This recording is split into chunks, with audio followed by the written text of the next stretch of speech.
आज एक विधर्मी ने नमाज पढ़ने की कोशिश की और उसी राम मंदिर में उसने कुछ नारे भी लगाए हैं कि अयोध्या में मुसलमानों का प्रवेश प्रतिबंधित किया जाए। इतनी कठोर सजा मिलनी चाहिए, इतनी कठोर सजा मिलनी चाहिए कि आने वाली पीढ़ी इस विषय में सोच भी न सके।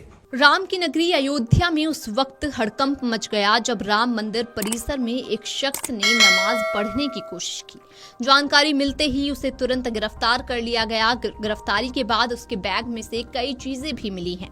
तो वहीं इस पर हिंदू साधु संत भड़क गए और सरकार से बड़ी कार्रवाई की मांग की है। ऐसे में सवाल उठता है कि कौन है अयोध्या के राम मंदिर परिसर में नमाज पढ़ने वाला वो शख्स और उसके बैग में क्या क्या मिला। दरअसल अयोध्या के राम मंदिर में नमाज पढ़ने वाले शख्स की पहचान हो गई है। पुलिस ने आरोपी की पहचान अब्दुल अहमद शेख के रूप में की है।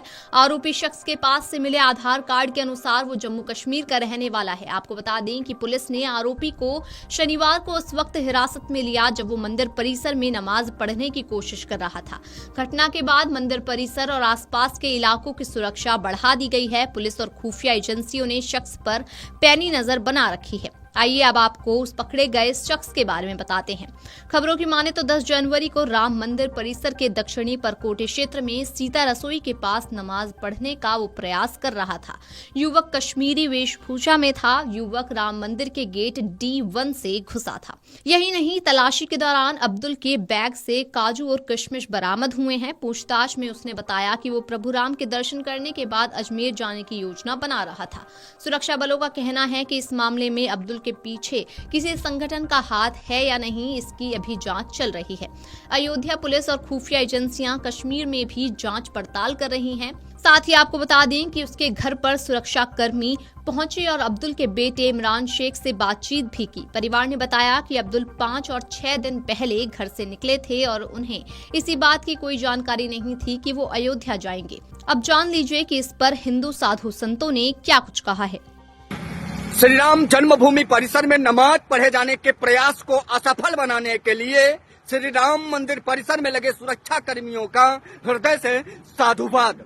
श्री राम मंदिर मुक्ति आंदोलन के 500 वर्षों के लंबे संघर्ष को स्मरण में रखते हुए अयोध्या से मैं संत दिवाकराचार्य महाराज उत्तर प्रदेश सरकार एवं भारत सरकार से आग्रह पूर्वक निवेदन करते हुए ये मांग करता हूं कि अयोध्या में मुसलमानों का प्रवेश प्रतिबंधित किया जाए। वहीं श्री राम जन्मभूमि परिसर के आसपास में बसे मजहबियों को स्थानांतरित करने का कार्य किया जाना चाहिए। जय जय श्री राम।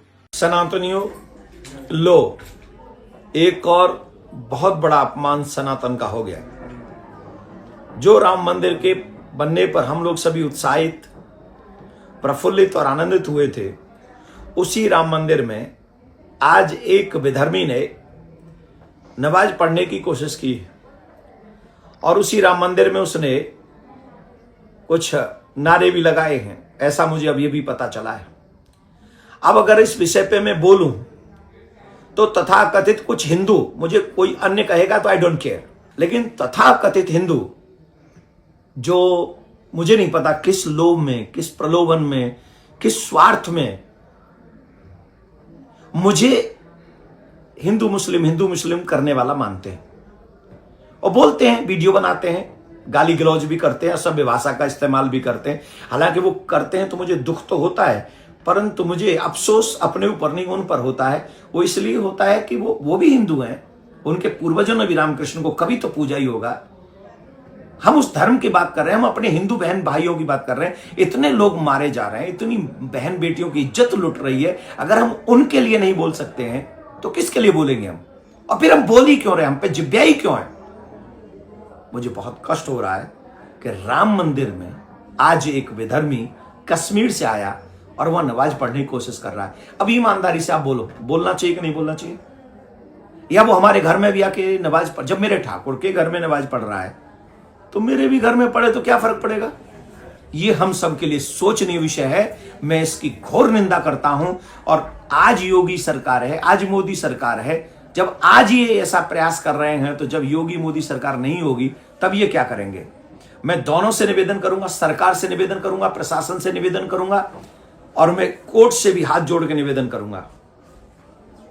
राम मंदिर में धर्म के विरुद्ध जाकर ये आचरण करने वाले, हमारे धर्म मर्यादा को नष्ट करने वाले व्यक्ति को इतनी कठोर सजा मिलनी चाहिए, इतनी कठोर सजा मिलनी चाहिए कि आने वाली पीढ़ी इस विषय में सोच भी ना सके। दूसरा, उस धर्म के सभी जितने भी धर्मगुरु हैं उन सबको टीवी चैनल पर आकर इसका विरोध करना चाहिए और ऐसे लोगों के लिए फतवा जारी करना चाहिए कि वो इस्लाम में नहीं है। यही इस देश की मर्यादा के लिए उचित है। जय राम जी की।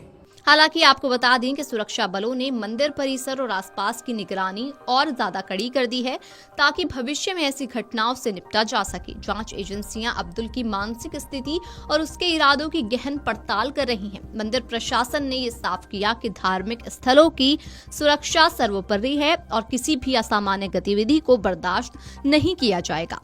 Video desk amarujala.com। अगर आप ये वीडियो YouTube पर देख रहे हैं तो हमारे चैनल को सब्सक्राइब कर बेल आइकन दबाएं और Facebook पर देख रहे हैं तो हमारे पेज को लाइक करें।